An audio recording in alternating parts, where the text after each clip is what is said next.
This is a live with Robin. Welcome to the show. Get comfortable.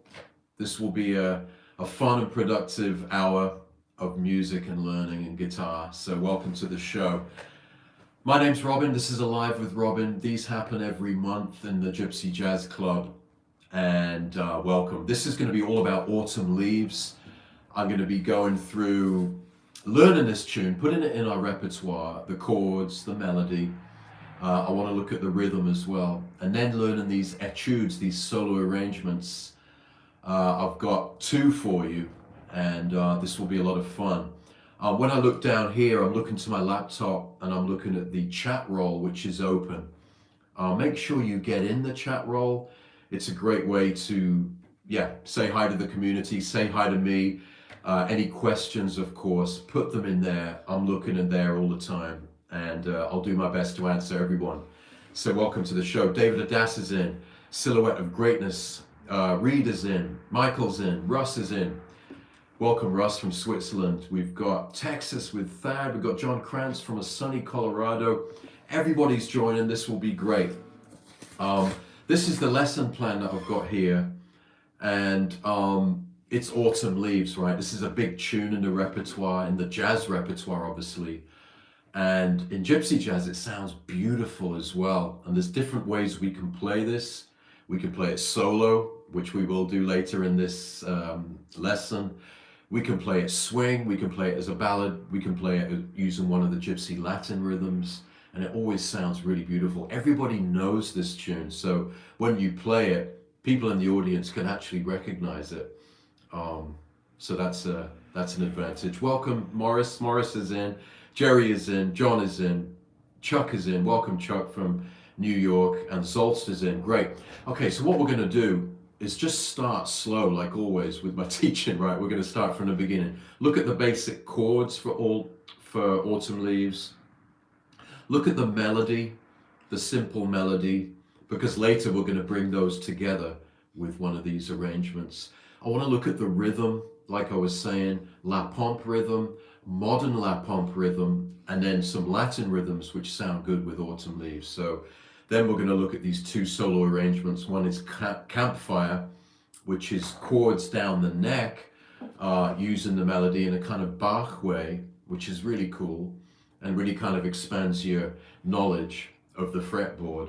And then Carnegie Hall, which is a kind of a beautiful arrangement I put together to really, I don't know, not to make it too tricky, but really use kind of little bits of flamenco, gypsy jazz, blues, and kind of fuse it together to a beautiful arrangement called Carnegie Hall. So this is the plan. We have a plan. And David Adas. Kit Anderson is in Michigan. Welcome, Kit. Unbelievable. I hope you're well, my friend. This is going to be a great session. Get in there. Say hello to the community. And any questions about this, don't hesitate. Get in there and ask your question. I'm going to put the PDF in the chat.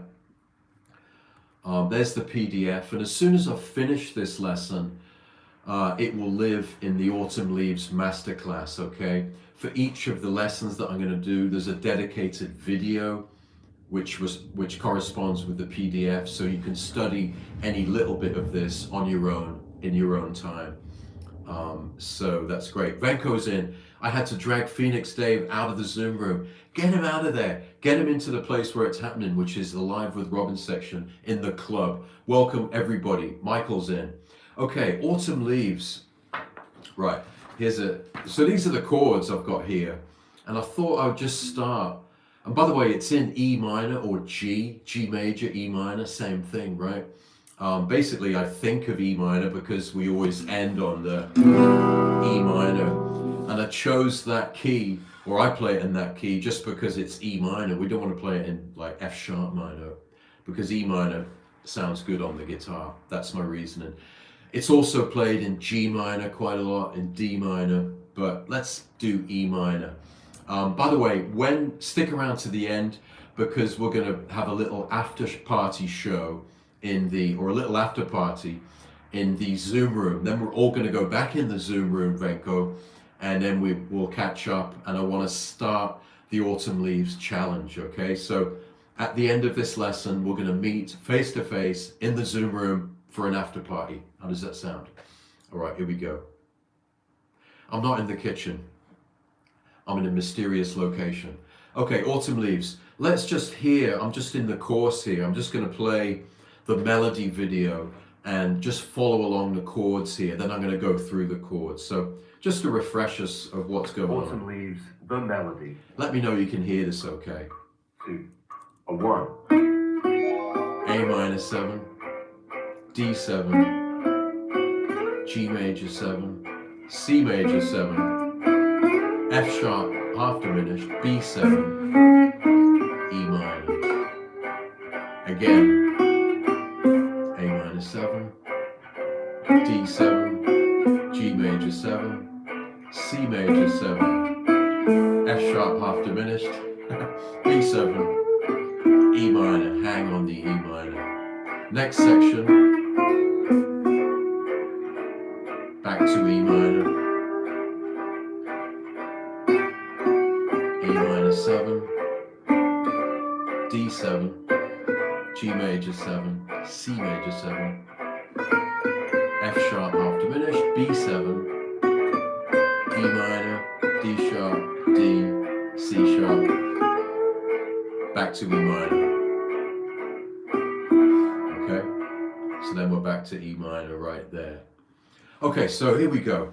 Let's look at that progression, okay? And if you've got the PDF, you can look at that, but I'm just going to go through each chord at a time. So the first 3 chords in Autumn Leaves is A minor 7, D7 to G major 7. And I'm just playing the A minor 7 here on the 5th fret. Then the D7, when we play a 2-5 in Gypsy Jazz, especially because of the La Pompe rhythm, we're not actually going. We're just kind of flattening that G to an F sharp. We're going. Right, so we still got the A and the bass, so. Right, and then we got. Right, then we go to G major 7. Right, that's your kind of jazz G major 7 there. Sometimes I play a G, more of a gypsy sound in G, G6, G, D, B, and E. Right? So that first bit, D7, G6, C major 7, right? This is C major 7. There's a dedicated video to this in the course, so if these chords are new to you, don't worry if you're not keeping up, because you can study this at your own pace with the video, okay? So far, A minor 7, D7, G major 7, C major 7. Now we're going home to the E minor key, approaching with a minor 2-5-1, which is really exciting. F sharp half diminished, right? That's that funny looking chord there. F sharp half diminished, or F sharp minor 7 flat 5, which is to B7 and then home to E minor, right? So the A section, A minor 7, D7, G major 7, C major 7, F sharp half diminished, down to E minor, right? That's the first bit. Then we go to the bridge, and then we go back to F sharp half diminished. We can also play it here. And it's good to kind of take stock of these chords, because as you'll see in the arrangement that we do later, we'll be playing some of these shapes, but superimposing the melody on top. So we got, now we're at the bridge of Autumn Leaves. B7, back to E minor, right? So the bridge, B7, and then we go back to the same progression, A minor 7, D7, G major 7, C major 7, F sharp half half diminished. Exactly, it's like Benko was saying, F sharp half diminished. It's interesting this because actually, if you understand what Benko said, you got A minor, right? We all know. Right,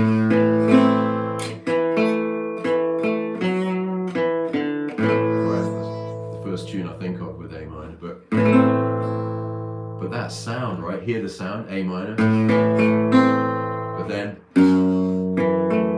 right, you've got just the A minor chord with the F sharp, taking you to E minor, and because of that, you can actually sometimes just play.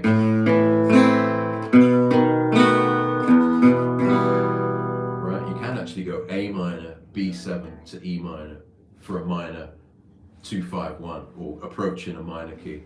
Anyway, F sharp half diminished, B7 to E minor. What I'm going to do now is play the sequence along with the video, and then you can hear it in action and see the chord shapes. Okay, here we go. Autumn Leaves. Leaves the melody to a 1. A minor 7.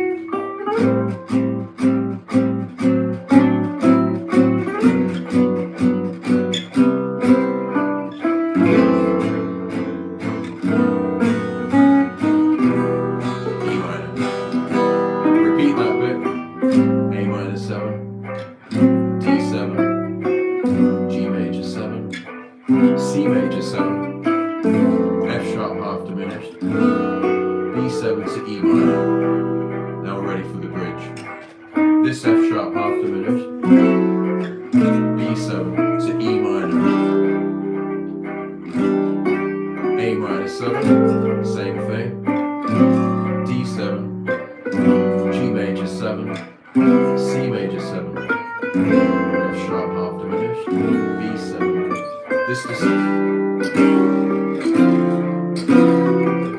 F sharp half diminished.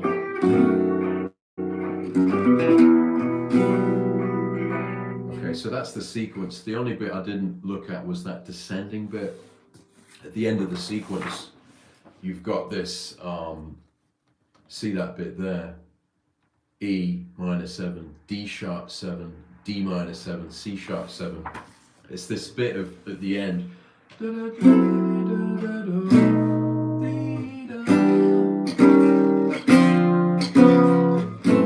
you're playing the La Pompe rhythm, it's kind of easier to go like, right, to make it easier rather than picking out the chords. Let's check the comments. Here we go. The bass player will play an F sharp. Yeah, true. Paul Schneider says, "Hey Paul, it's cool to turn E minor to E7, leading to A7." Good point.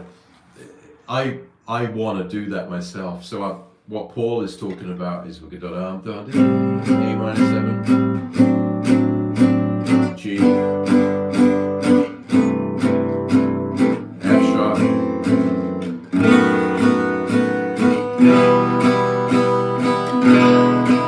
that chord there, E7, takes you back to A minor. Exactly. Yeah. Like this. Like 0, 5, 6. Oh yeah, that's definitely an out there E7 type chord. But yeah, the E minor kind of wants to go to E7 to take you back to A minor, even though when you play the melody, it doesn't suit it so much. So it's a good point though. So the first thing you do when this tune is brand new to you, or maybe you know it before, but just to refresh yourself, is to learn the chord sequence, right? So when the course is published, after I've done this lesson, if it's new to you, go to that first video and then learn the chords and the chord shapes and just practice going over it. There's a backing track so you can play along with me and just get that sequence going round in your mind. And that's definitely the really important first step. And once you've got that, then you learn the melody, right? The single line melody. And I'll play that for you now along with the video. And it's important to learn this single line as well. It's very easy melody, you know, right? But it's important to definitely get it used to playing it, you know, where you play it with your fingers. So the step 2 is to learn the single line melody, right? So here we go. I'll play it along with the video. Leaves the melody. 2, a 1.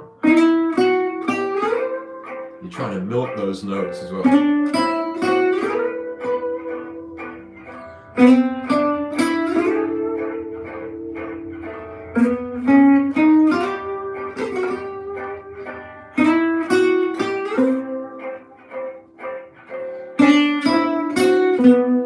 Playing it down an octave there.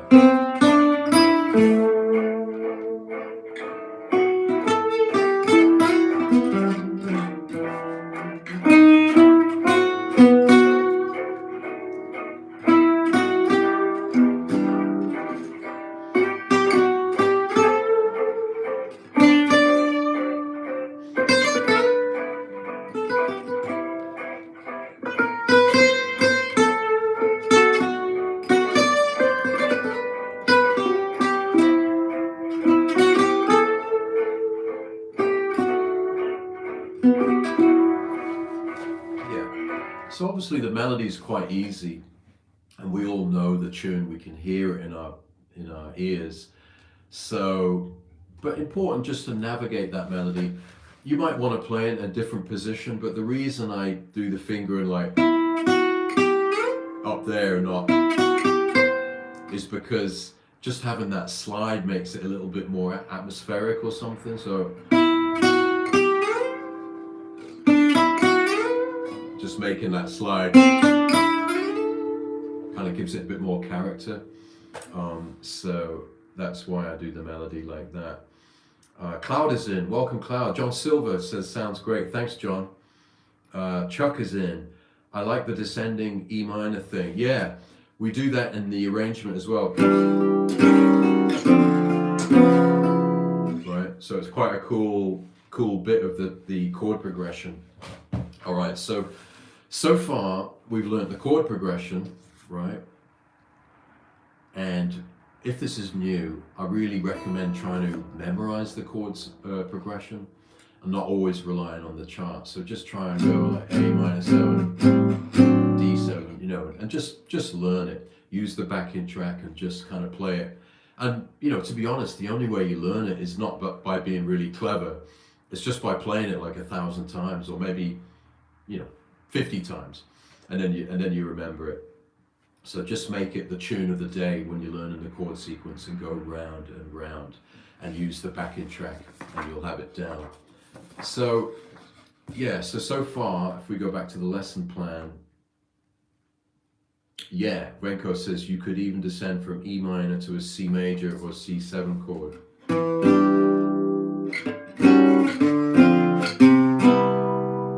It works as well. Next little bit, I wanted to talk about rhythm, just kind of really briefly, but this is a really good tune to play, so there's different ways you can play it. Like I just chose this tempo, like, so that's the tempo I do it in this course, but it works obviously as a ballad, you know. Right, it works as a ballad really well. It works up tempo.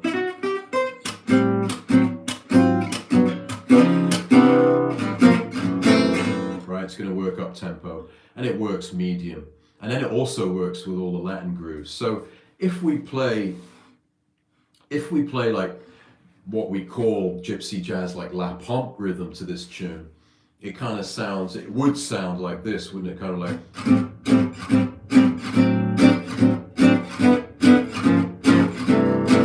something like this.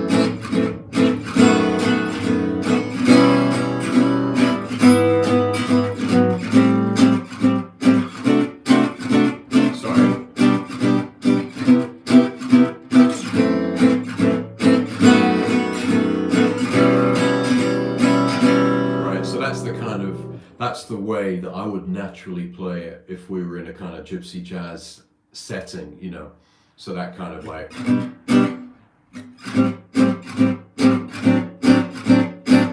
right, like that. If you play it, there's another style of La Pompe which I've heard Burelli sometimes use, And he gets Hono, his rhythm player, to kind of play more of like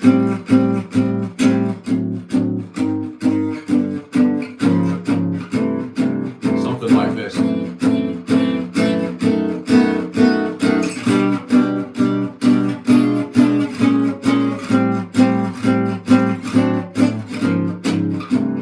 This kind of thing. So instead of kind of making the notes short, like it's kind of like, so it's the beats are lasting longer, right? It's kind of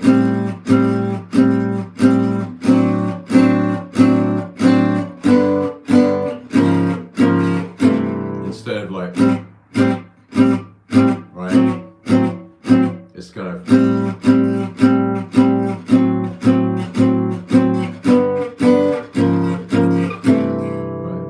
subtle difference, but I guess that's a kind of style that I like. It's a little bit of more of a modern sounding swing, but don't let it confuse you. Just see it as a different style of rhythm. You've got the La Pompe, you know, kind of sound, and then you've got this.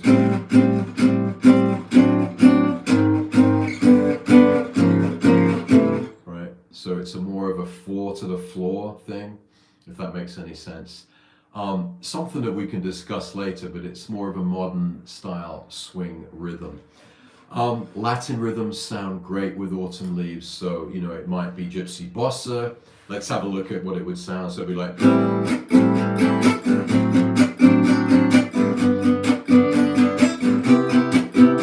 you know, maybe like.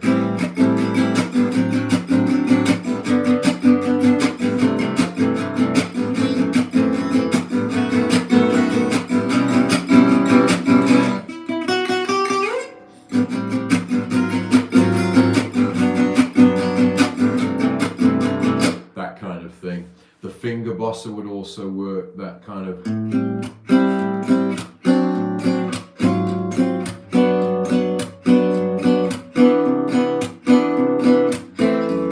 This kind of sound.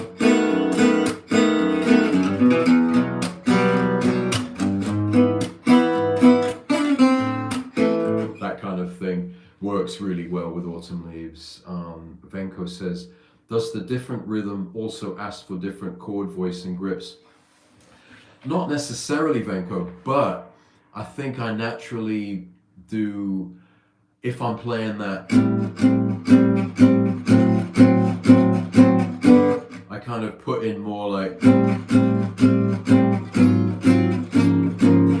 some kind of passing chords. So, and they can be as simple as like A-7, D7, G,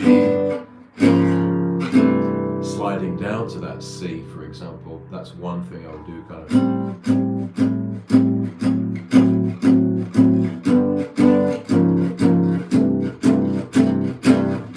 like that, right? Also, the right hand kind of mutes the strings a bit, kind of.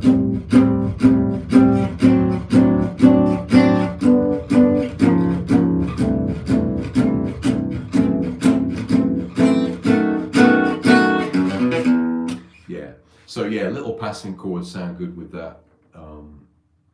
With that rhythm. And Latin rhythms are going to sound great. The Gypsy Bossa, the finger style bossa. You know, you could play it as bolero, like. Yeah, it's going to work great with all the Latin rhythms. Rico says you seem to use different extensions for different styles. Yeah, good point. You're picking up on what Venko said as well.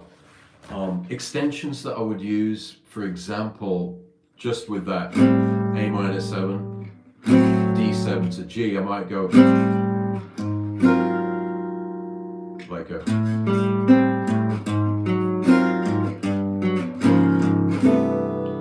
kind of approaching from a fret up, kind of makes sense.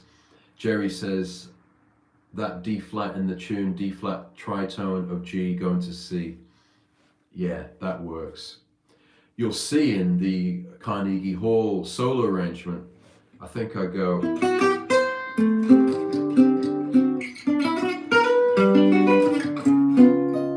So I'm approaching C from the D flat or the C sharp, 1 fret above. So it's like G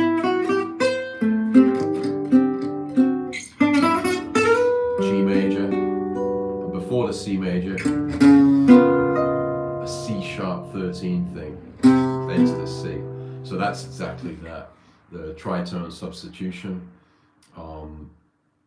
Yeah. Thanks guys for all the theory stuff. Not my massively strong point, but it all sounds great. So there's a little bit on the rhythm, the different rhythms you can use for this. And Dave Wilson says low pitched chords from the preamp days. Yeah, that's true, man. Yeah, low pitched. Yeah, I like it. So far we've looked at the actual chord shapes. This is in E minor, Autumn Leaves. We looked at the melody, the simple melody, and then we looked at the rhythm, you know, playing it La Pompe, you know, depending on what tempo you play it as well. La Pompe, that more modern style, which is kind of American swing, and then the Latin rhythms, which are always going to sound great. Nick says, would you consider a sus voicing for the final B7? Is that the final B7? You mean the B7? The B7 before the E minor? You know what I would do, Nick? If I'm thinking of that F sharp half diminished, B7 to E minor. There's a really nice chord you can put in there which suits playing La Pompe, which is, so instead of playing F sharp minor 7 flat 5, play this voicing, C, A, and E. You can just use those 3 notes. So we're replacing the F sharp minor 7 flat 5 with that chord, and then that goes to the B7. That's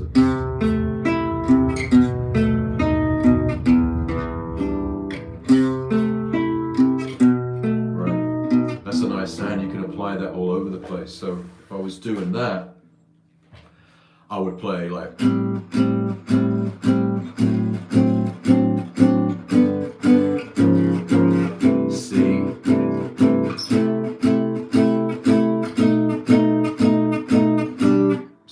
That gives a little bit of that sus feel, and yeah, that's A minor with a C bass, you know, A minor. Yeah, so A minor with a C in the bass, B7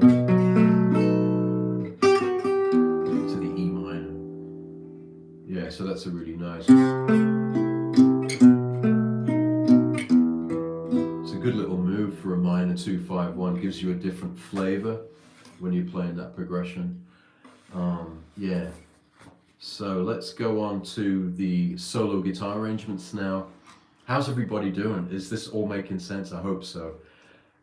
Phoenix Dave says pretty. Thanks, buddy. So the first arrangement, I've just called it Campfire, and Rico says yeah. Ralph Lyle says all good. That's good to hear. I think I used that progression in Bossa Dorado. Yeah, so Bossa Dorado.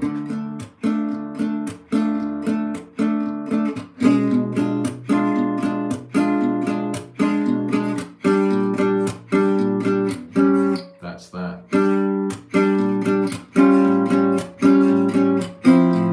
So that's that same thing. Instead of going, we're going. It's really smooth, actually, really cool. Makes perfect sense, Robin. Thanks, Venko.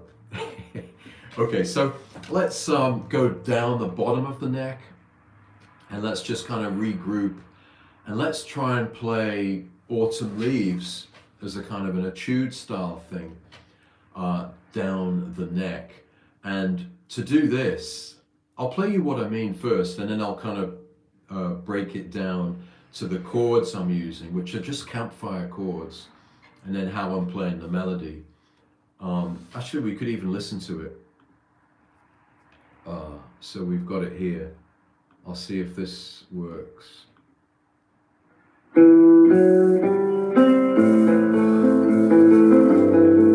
This is the campfire.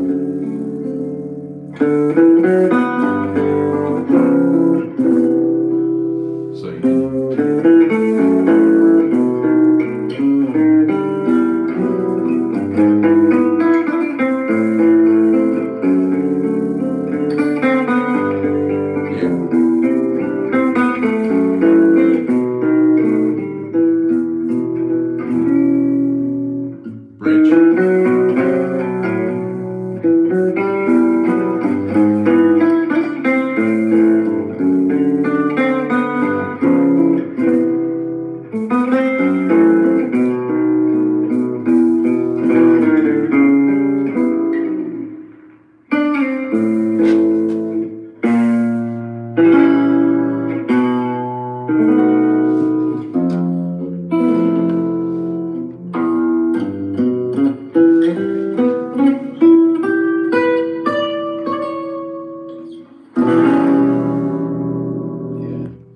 So that is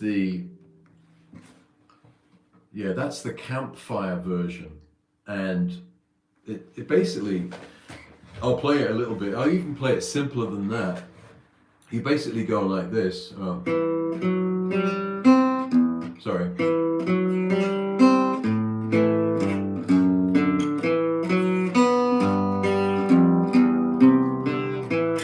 This is the bear.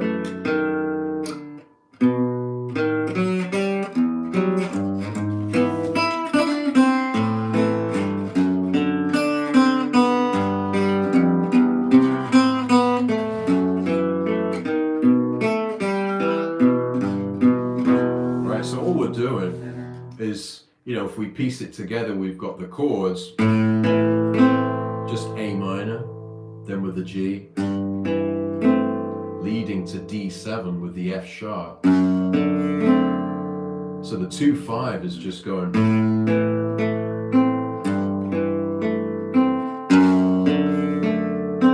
right, that's A minor to D7.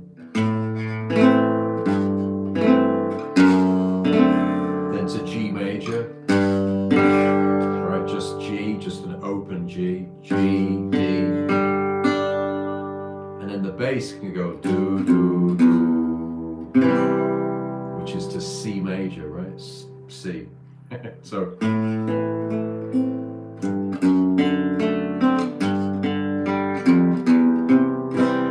Then.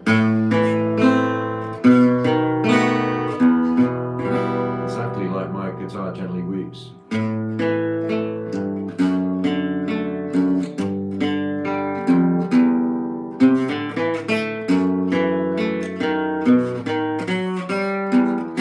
Right?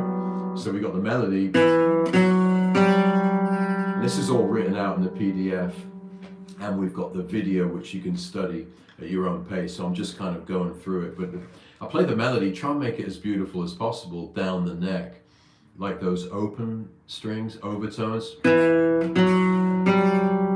the F sharp and the G kind of clash. So.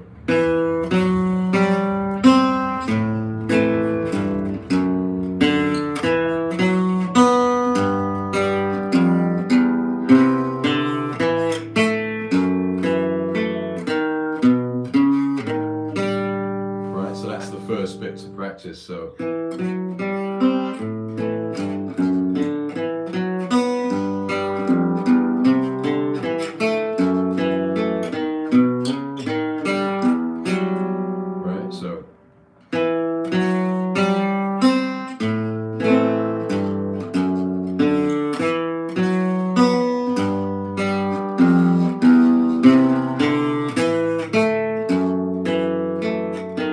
This is the way to practice it really, kind of without all the frilly bits. Because in the actual arrangement, I'm kind of making it a bit more kind of like that. But basically the bare bones, which is something you can sit and practice, is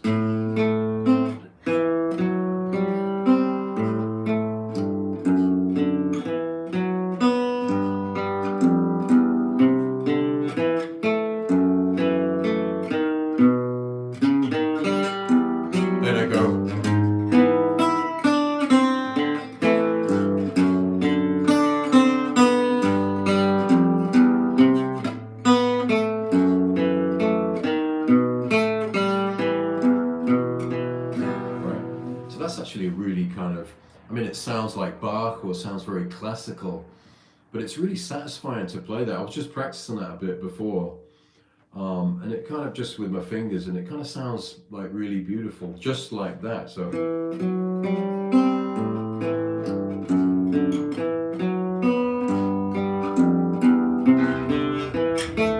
trying to let the chords.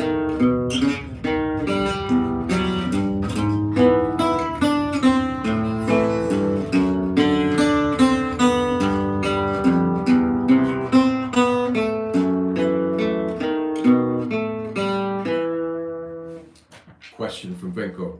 Robin, what if you went G, F sharp, F, E, oh. Oh yeah, so a chromatic down to the C. So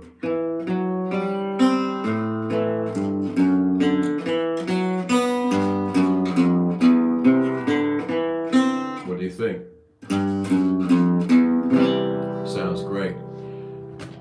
John says, I'm in ecstasy. Me too, man. That's what we're doing. We're loving this music and we're here playing it, learning it. All good, mate. So, yeah, it's when you get time, just study this little bit because it kind of opens up a lot of doors, really. At the end of May, I am at a festival. I'm going to play that around the campfire. Good arrangement, yeah. So there's a little bit, when you look at this arrangement, there's an approach chord I use to the C major. So I actually go.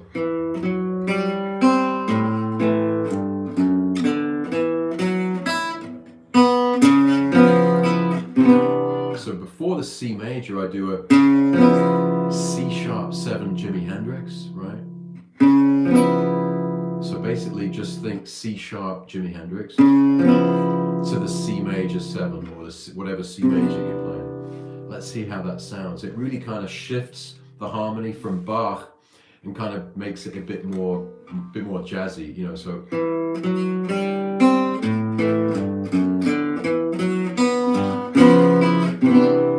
You hear that? I'll play it again.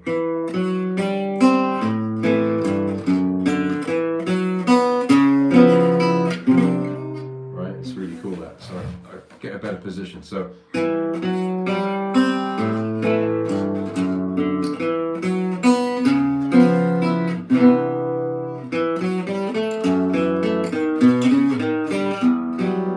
That's beautiful with the C major 7/9. Yeah, so you go. The C major chord is there in the PDF, of course. So, you know, this live session's more about getting you kind of enthusiastic about picking one of these lessons and going into it, you know. So this is how the arrangement sounds.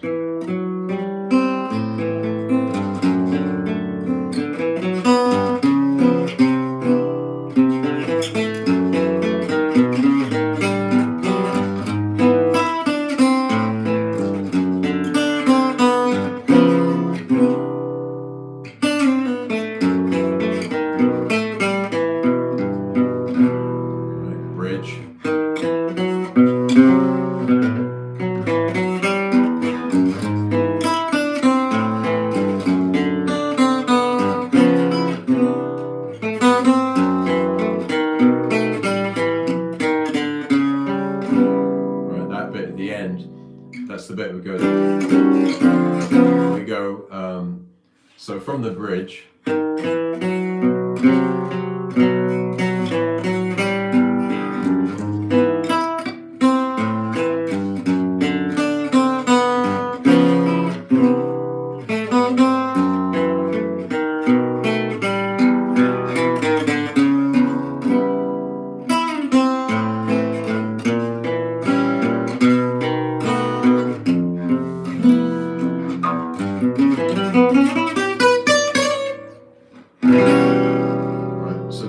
Arrangement starts sounding like that. That last bit is quite nice to play.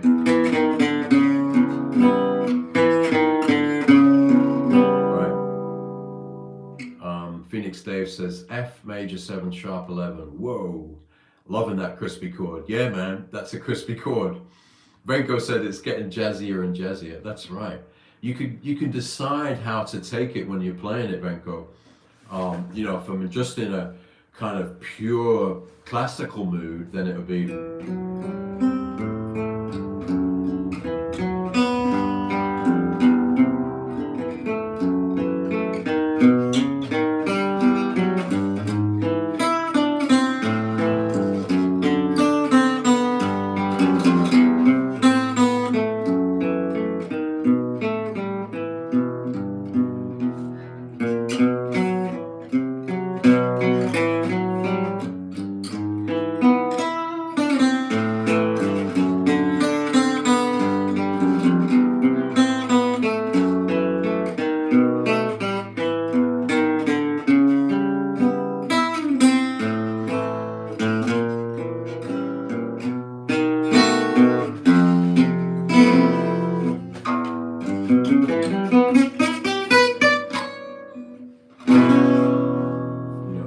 That will be in a classical way, and then when you get that jazz sound, you kind of go on. You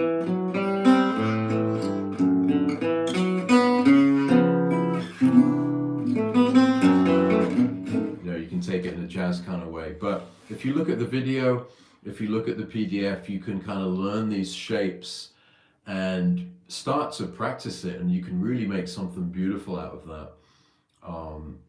And there's a lot of mileage with just using these kind of chords down the neck. I end just on a E minor 6 sound, so just a little phrase, kind of like an arpeggio.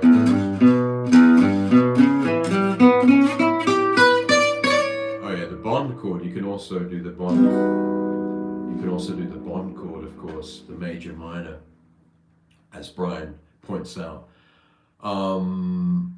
That is a cool ending. Yeah, the ending, you know, you're trying to make the ending, you're not just going to kind of peter out, you're trying to make it. And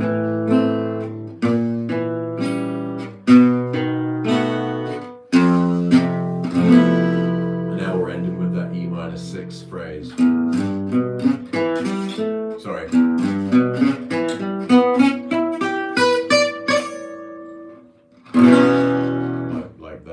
Thing. So I think there's a lot for you to get your teeth into there with that arrangement, and yeah, I hope you enjoy that, and just go through each chord slowly and, you know, kind of hear the melody, hear the way the chords are connecting, and you don't have to play it in time. It can be rubato as well, out of time, which basically gives you time to think and get your fingers in the right position. But it's a good challenge as well, just going and keeping it flowing as well. That's another challenge. So that's the campfire arrangement, guys, and I would love to hear some of you play that in whatever way that you would like, and we're going to start the challenge tonight. So now that we've done the campfire, we're going to do the Carnegie Hall, but not after a question from Claude. What is the E chord you're ending with? In the PDF, it's just E minor with the added 6. But to make it more flavorful, it's nice to get the 9 in as well. So then it's a bit of a fistful. Then when you look at that, you can't tell what I'm playing, but that's E minor 6 9, because you've got the 6 and you've got the 9th. So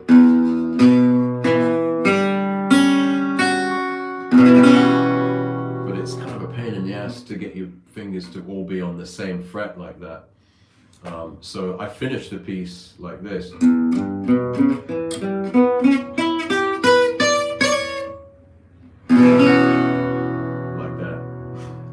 It sounds cool. Yeah, that's it, Claude. Okay, let's move to the Carnegie Hall arrangement. Let's listen to it, and then I'll break it down for you. This is the, that's the campfire. Where's the Carnegie Hall? Oh, yeah. Oh, I don't see it. Oh, yeah, here it is. Carnegie Hall. Now we're in the autumn leaves.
this is where we've played the melody as a single line.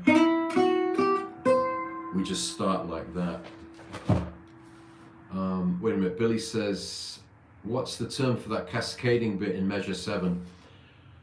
I think I know what you mean. I'll just start from the top, Billy, and I'll get to major 7 really soon. Measure 7, because I can't picture what that is. But I think you mean it's the campanella. It's a term called campanella, which is an Italian word for something like ringing the bells, and it's kind of these beautiful overtones, and they use that in flamenco, in Spanish guitar. So we got a melody. Right, and then we build an A minor 7 there, right? This is how, I mean, I came up with this arrangement, and I'll walk you through why I chose the chords. So basically, where's the A minor 7? There it is. And there's a really nice way to do a 2/5. It's a little bit classical as well. There's a sus. Yeah, Rico, look at the Carnegie Hall tab. It's in the PDF. Then the melody. G major 7. We're going to C major 7 via a C sharp 13 kind of thing. Then to the C major. So we got.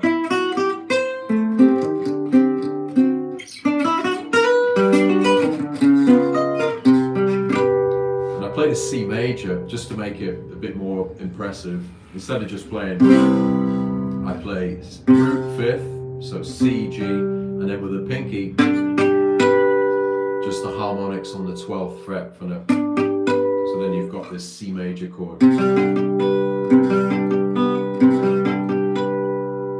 Right, that's a C major 7.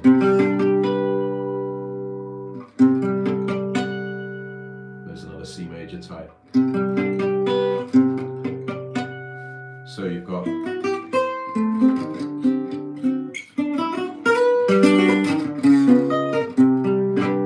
melody, there's the chord, F sharp minor 7, then we're going to B7 with this campanella.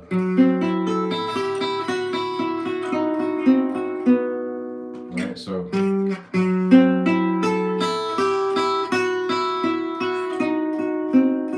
you have to keep the strings ringing as you fret the new chord.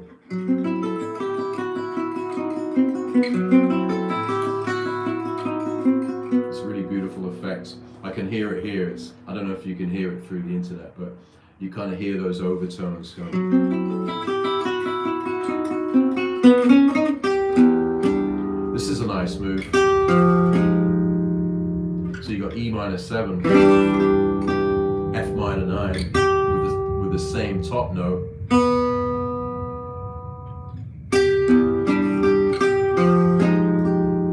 Alright, it's a nice little move. E minor 7.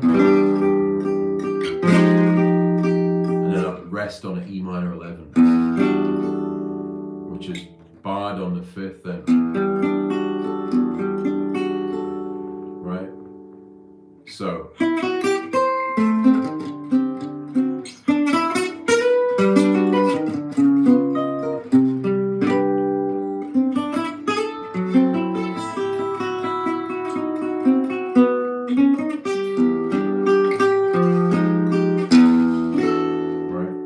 second half, invert the melody.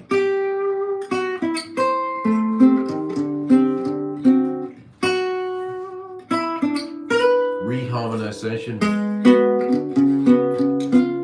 So I've gone A minor 7, D7. Instead of going to G, I've gone A flat minor 7, D flat 7. So it's a kind of nice reharmonization. So A minor 7, D7. Do the same thing down a fret.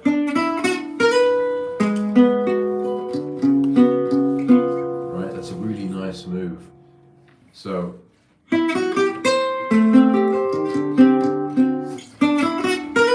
instead of, we go. It's a really cool move. And then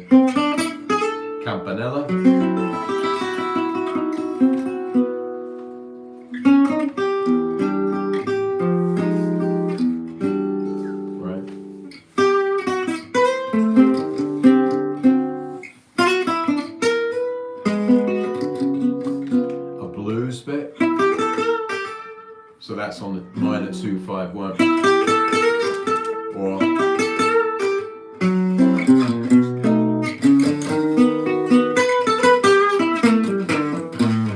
so I'll just do a kind of blues kind of resolution there in E minor. So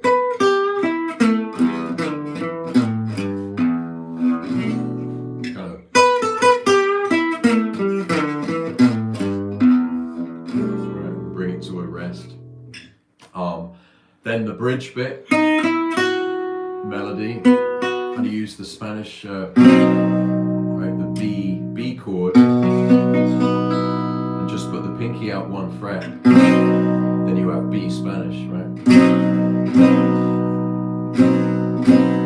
So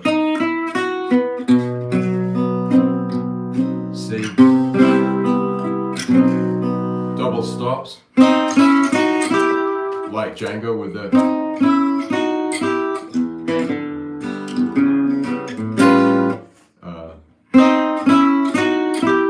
just a nice double stop bit there. Yeah, Campanella, Jerry. Bridge. A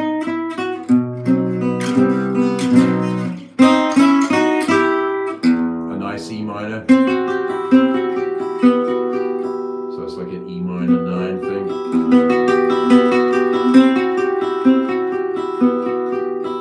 Now we go back to the A minor 7, D7, and I go A minor, D7 with the C in the bass, the 7th. This is a beautiful progression.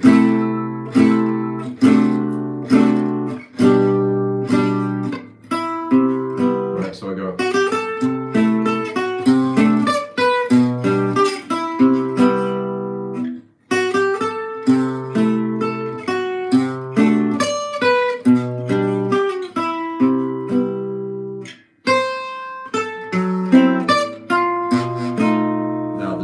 Last bit. Campanella again.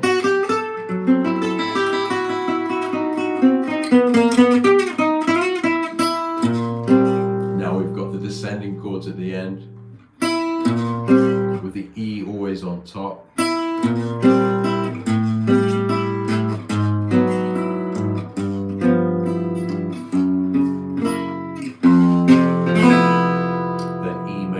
Just for fun. The E major chord at the end. There's a lot going on there, and I'm just kind of skimming over it here, but I suggest if you want to learn that Carnegie Hall arrangement, go for it.